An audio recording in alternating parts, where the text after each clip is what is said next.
ছিল হাদি ভাইয়ের জানাজার পর থেকে আনলিমিটেড আন্দোলনে যাওয়া। আমাদের উচিত ছিল এই সরকারকে এতদিনে একেবারে কুন্তাসা করে ফেলা। মনে হচ্ছে এই দলের মনে হচ্ছে হাদির জীবন চলে গেছে, আমার ভাই এভাবে চলে গেছে, এদের মনে কিছু যায় আসে না।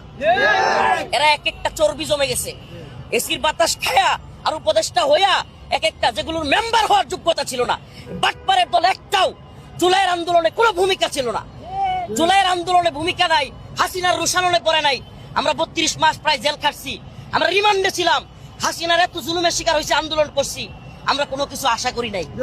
তো আমরা বা আমাদের ভাইয়েরা যারা আন্দোলন করছে এরা কিছু পায় নাই। এখন এরা উপদেষ্টা হয়ে গেছে, এক একটা মন্ত্রী হয়ে গেছে, এদের এক একটার হাজার হাজার কোটি টাকা হয়ে গেছে, চর্বি জমে গেছে।